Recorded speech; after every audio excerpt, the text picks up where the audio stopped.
নমস্কার। আজকের ভিডিওটা আক্ষরিক অর্থেই একদম উদ্ধৃতি চিহ্নের ভিতরে আনন্দ সংবাদ।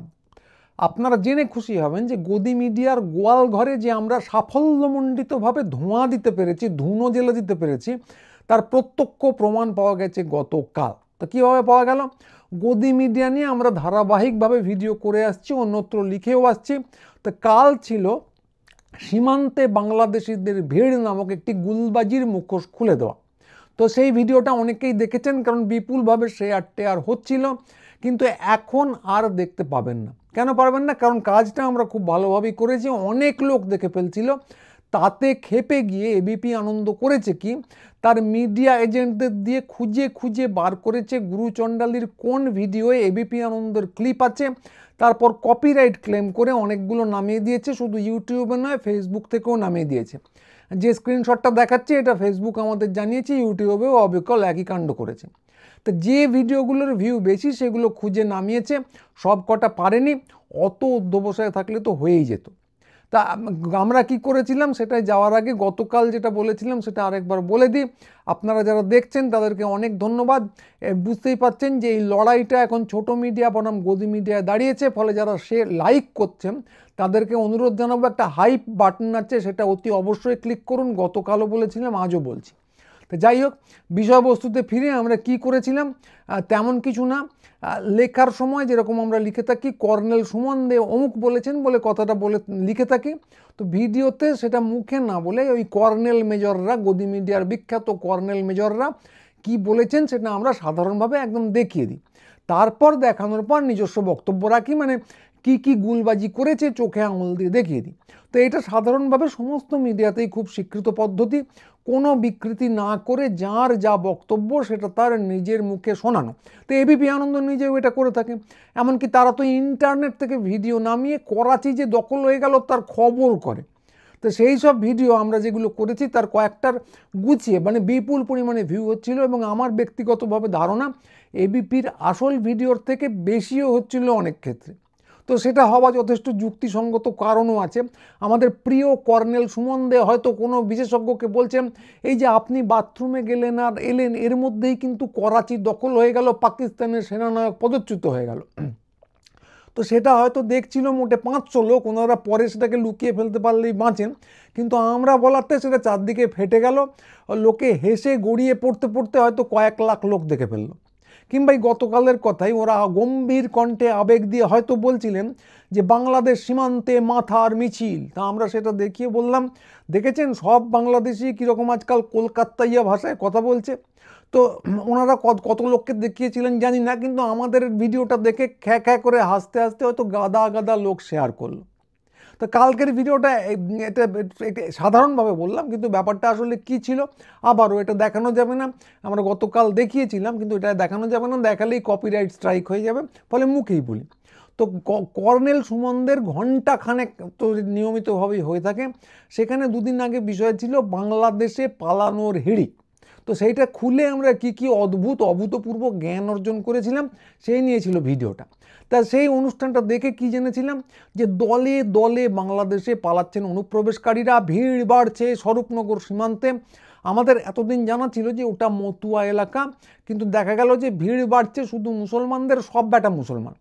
তো তাতে আরও অনেক কিছু দেখানো হলো। দেখা গেল যে সাতক্ষীরার বাসিন্দা জনৈক রোকেয়া বিবি দেখা গেল শুয়ে আছেন, তার মুখ দেখা যায়নি, কিন্তু তাতে কি এবিপি বলেছে সেটাই যথেষ্ট। এবং কি কি জানা গেল, যে তিনি লকডাউনের সময় এসেছিলেন বাংলাদেশ থেকে, থাকতেন সল্টলেকের সেক্টর 5-এ, ভোটও দিয়েছেন 2-3 বার, এমনকি লক্ষ্মীর ভাণ্ডারও পেয়েছেন।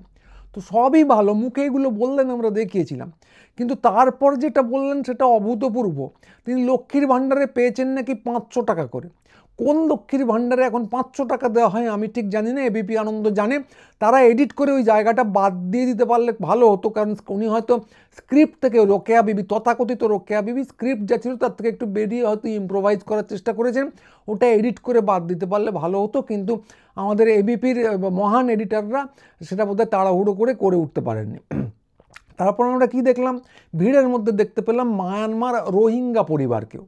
তো রোহিঙ্গা কেন না, কারণ শুভেন্দু তো কয়েক কোটি রোহিঙ্গা ঢুকে পড়েছে বলে দাবি করে আসছেন কিছুদিন ধরে। অত রোহিঙ্গা পৃথিবীতে নেই, কিন্তু তার দিকটাও তো দেখতে হবে, কাজে এটা খুব সম্ভবত কোটা সিস্টেম। তো যে রোহিঙ্গাকে দেখা গেল সস্ত্রীক, তার নাম মোহাম্মদ সেলিম, তো তিনি সিপিএমের না, ইনি একদম বিশুদ্ধ জলজান্ত রোহিঙ্গা, থাকতেন হায়দ্রাবাদে বলে শোনা গেল। তারপর তিনি নানা কথা বললেন, এবং সেটা শুধু বাংলা নয়, দেখা গেল তিনি হিন্দি টানে, অবিকল হিন্দুস্তানি টানে বাংলা বলছেন, যেরকম বিহার বা উত্তরপ্রদেশ বা হায়দ্রাবাদের হিন্দিভাষীরা কলকাতায় এসে বলে থাকেন। তো তার বউ, তাকেও দেখা গেল তিনি আবার বাংলা বলেনই না, বাংলায় জিজ্ঞাসা করলেও হিন্দি বলেন, চোস্ত হিন্দি, এবং উত্তরপ্রদেশ বিহারের লোকেরা যেরকম ঠেট একটা হিন্দি বলেন অবিকল সেই ভঙ্গিতে। তো সেটা আমরা দেখিয়েছিলাম, দেখলে চক্ষুকরণের বিবাদ ভঞ্জন হতো, কিন্তু দেখানো যাবে না, মুখেই শুনুন। তো আমরা দেখে যেটা বুঝেছিলাম যে রোহিঙ্গাদের প্রতিভার কোনো শেষ নেই, তারা যে খুব দ্রুত নানা রকম ভাষা শিখে ফেলে তাই নয়, এবং সেই ভাষা যে কোন অ্যাকসেন্টে বলতে হবে সেটাও শিখে ফেলতে হবে। রোহিঙ্গাদের ভাষা কিন্তু বাংলাও নয়, তারা চট্টগ্রামের ভাষার থেকে অন্য একটা কঠিন আলাদা ভাষায় কথা বলে, যেটা আমাদের বোধগম্য নয়, কিন্তু এরা মাতৃভাষার মতো সমস্ত ভাষা শিখে ফেলে এবং তার আগে বিপুল গতিতে বংশবৃদ্ধি করে। এটাও আমরা ওই ভিডিও দেখে বুঝতে পেরেছিলাম। তারপর কাকে দেখা গিয়েছিল যশোরের মেহেদি হাসানকে। তিনি ছিলেন নাকি জন্মান্ধ, খুব আবেগ দিয়ে এবিপি আনন্দের সঞ্চালিকা বলেছিলেন যে ইনি আলোর খোঁজে এসেছিলেন, সীমান্ত পেরিয়ে এসেছিলেন ভারতে। তো কোথায় থাকতেন নাকি ডানকুনিতে। ইনিও ওই বিখ্যাত মেহেদি হাসানের মতো ইনিও একজন নাকি গায়ক, কী গাইতেন অবশ্য বলেননি।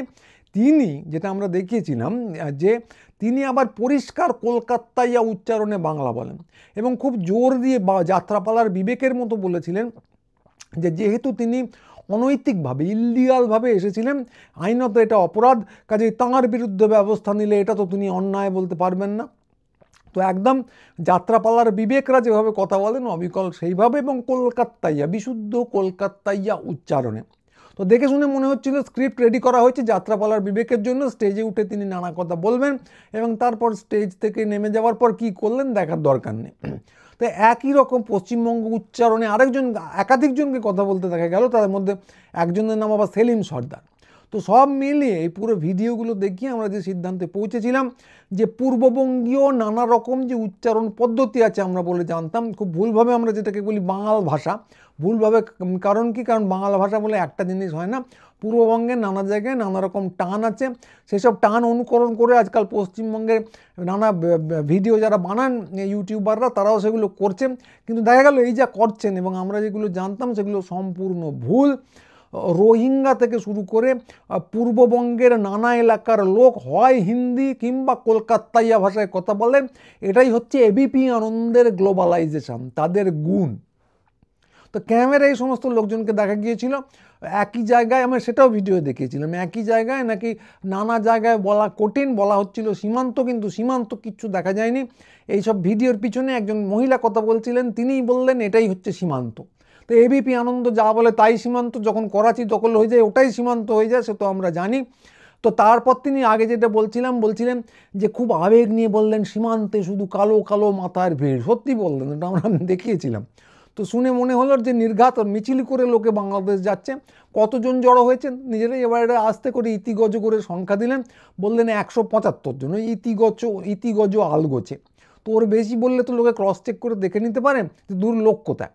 তো কথা হলো যে সীমান্তের একটা চেকপোস্টে 175 জন লোক, এটা কি আদৌ অস্বাভাবিক? কে চেক করে দেখবে? এবিপি আনন্দ বলছে অস্বাভাবিক, অতএব অস্বাভাবিক। লক্ষ্মীর ভাণ্ডার দেওয়া হচ্ছে 500 টাকা, এটা কি ঠিক কথা? যিনি বলছেন তিনি কি পাচ্ছেন? কে চেক করে দেখবে? এবিপি আনন্দ বলে দিচ্ছে। রোহিঙ্গারা নাকি হিন্দি ভাষী, পূর্ববঙ্গীয়রা সবাই কলকাতাইয়া ভাষায় কথা বলছেন, এ কি স্বাভাবিক না অস্বাভাবিক? কে খুঁটিয়ে দেখবে? ধুয়ো তুলে দিলেই হলো, এবং ধুয়ো তুলে দিলে ভদ্রলোকরা বাঁদর নাচ নাচবেনি। করাচি নিয়ে ভুয়ো খবরে নেচেছেন, এবং তার থেকেও বড় কথা হচ্ছে যে যারা বাংলাদেশ থেকে টপকে এসেছিলেন, আমরা সন্দেহ প্রকাশ করেছিলাম, এক কথায় ভুয়ো বলিনি, সন্দেহ প্রকাশ করেছিলাম যে যারা সীমান্ত টপকে অনৈতিকভাবে এসেছেন তারা চেকপোস্টে গিয়ে জমা হচ্ছেন কেন? যেভাবে এসছেন সেভাবে ফিরে গেলেই তো পারতেন। তো এই প্রশ্নটাই সবার আগে আসে, নাকি ওখানে একটা টাকার খেল আছে, তারা গিয়ে ওখানে টাকা ফেরত চাইছেন? তো এই প্রশ্নগুলো আসা স্বাভাবিক, কিন্তু এবিপি আনন্দ চায় না এই প্রশ্নগুলো মানুষ তুলুক, এই প্রশ্নগুলো মানুষের কানে পৌঁছক। তো আমি বলিনি এগুলো ভুয়ো, কারণ আমরা গদি মিডিয়া নই, বলতে পারবো না এক কথায় ভুয়ো, শুধু খটকার জায়গাটা বলেছিলাম।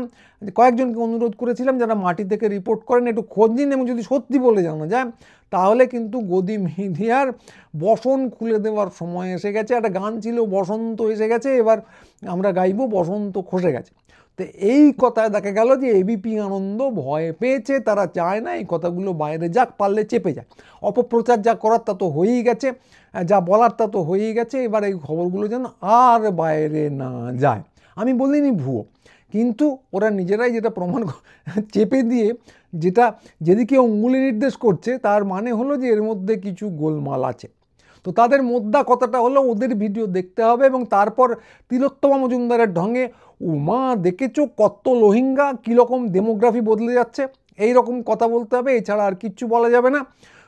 এই সব না বললেই ওরা কপিরাইট স্ট্রাইকের হুমকি দেবে। মানে এমনই জিনিস ওরা ছড়ায় যে যা বেশি প্রচার পেলে ওদের নিজেদেরই সমস্যা। মানে সেই জিনিসের কি মূল্য আপনারা বুঝতেই পাচ্ছেন। আমরা কিন্তু আসলে ওদের কথাই ছড়াচ্ছিলাম, ওদেরকেই বিখ্যাত করছিলাম, কিন্তু নিজেরা এমন গোমূত্র চারিদিকে ছড়ায় যে সেই খ্যাতি, নিজেদের সুখ্যাতি নিজেদেরই নেওয়া কঠিন। তাই গোয়াল ঘরে এত বড় বিপর্যয়, কপিরাইট ক্লেম ইত্যাদি। তো আমি আপনাদের কাছে ক্ষমা চেয়ে নিচ্ছি যে ওরা ঠিক কী দেখিয়েছিল সেগুলো দেখাতে পারলে এই বক্তব্যটা আরও জমতো, কিন্তু আমি দেখাতে পারলাম না। আগের দিনের কথাগুলোই আবার বললাম, কিন্তু দয়া করে শুনুন, কারণ এই ভিডিওটাও ছড়ানো দরকার। এবং প্রথমে যেটা বললাম যে লাইক যারা করছেন তারা অতি অবশ্যই সঙ্গে একটা হাইপ বাটন আছে পাশে, অবশ্যই সেটাকে ক্লিক করুন, কারণ এটা করলে ইউটিউব নিজেদের মধ্যেই, ইউটিউব নিজের উদ্যোগেই পুরো ব্যাপারটাকে ছড়িয়ে দেবে। এটা ভীষণ ভীষণ ভীষণভাবে জরুরি, কারণ গদি মিডিয়ার সঙ্গে আমাদের লড়াই একটা অসম লড়াই।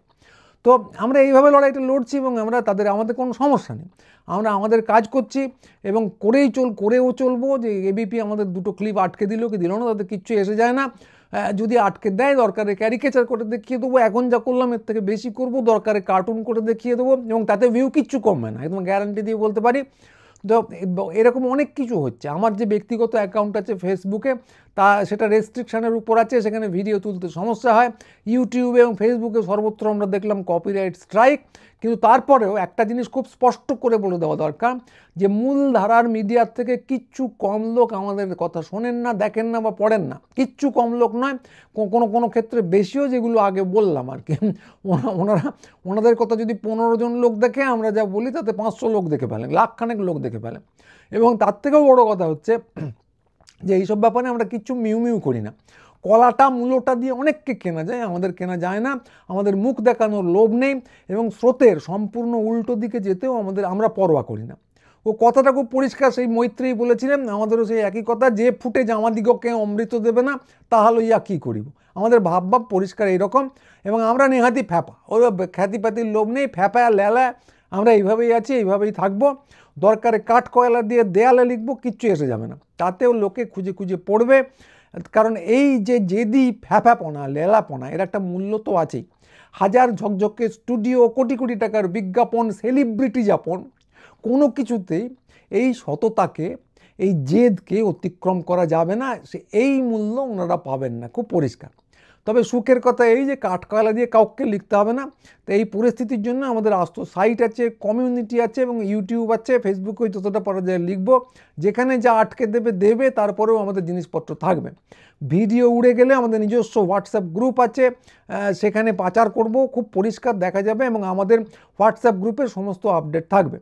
তো যে ভিডিওটা মুছে গেছে সেটা যদি দেখতে চান, আরেকবার বলছি, এবং আমরা কী কী লিখি তার সমস্ত কিছুর আপডেট যদি পেতে চান, তাহলে অতি অবশ্যই আমাদের হোয়াটসঅ্যাপ গ্রুপে জুড়ে যান। আমাদের এই ডেসক্রিপশানে হোয়াটসঅ্যাপ গ্রুপের লিঙ্ক দিয়ে দেবো। এবং তার আগে বলছি যে ইউটিউবকেও ব্যবহার করা দরকার, অতি অবশ্যই ওই হাইপ বাটনটা আপনারা ক্লিক করবেন। তো অনেকেই আমাদের ইতিমধ্যেই বলেছেন যে লিখে কী হয়, লেখা বা ভিডিও ছড়িয়ে কী হয়, কতজনই বা পড়বে। তো আজকের ভিডিওটা কেন, এই হচ্ছে প্রত্যক্ষ প্রমাণ যে এগুলো ছড়িয়ে কি হয়। গোয়াল ঘরে একটা বড় বিপর্যয় ঘটিয়ে দেওয়া যায়, যেটা আমরা ঘটিয়েছি। এত বড় বিপর্যয় যে তাদের উঠে পড়ে লাগতে হয় আমাদের আটকানোর জন্য। তো এই মহান কর্তব্যে আপনি যদি ছোট্ট একটুখানিও হাত লাগাতে চান, সেটা দেখে হাত লাগান, 2-4 বন্ধুকে পাঠিয়ে হাত লাগান, তাহলে অতি অবশ্যই হোয়াটসঅ্যাপ গ্রুপে এবং আমাদের সঙ্গে জুড়ে যান। চ্যানেল তো সাবস্ক্রাইব করবেনই না, নাম দাম খ্যাতি সব আমরা দিতে পারবো না, আমাদেরই নেই, তো আপনাদের দেবো কী করে। কিন্তু তৃপ্তি যেটা পাবেন সেটা হচ্ছে গ্যারান্টিড। এবং একটা কথা খুব পরিষ্কার, মিডিয়ার জমিদারির যুগ কিন্তু শেষ। মেজর এবং কর্নেলরা নিশ্চয়ই এটা শুনছেন, পরিষ্কার জেনে রাখুন, গোয়াল ঘরে ধুনো দেবার প্রকল্প অব্যাহত থাকছে। আজকে এইটুকুই। যারা ভিডিও দেখলেন, যদি সাবস্ক্রাইব না করে থাকেন করুন, আমাদের সাইটে আসুন guruchandali.com, লেখালেখি করুন, আমাদের দোকানে আসুন কলেজ স্ট্রিটে পুটিরামের উল্টো দিকে, আমাদের সঙ্গে যোগাযোগ বাড়ান, আমাদের হোয়াটসঅ্যাপ গ্রুপে যেটা ডেসক্রিপশনে আমি দিয়ে দেবো সেখানে অতি অবশ্যই ঢুকে পড়ুন। তো আজকের ভিডিও এইটুকুই। সবাই ভালো থাকবেন, আমাদের সঙ্গে হাত মেলাবেন। পরের ভিডিও নিয়ে খুব তাড়াতাড়ি আবার আসবো। নমস্কার।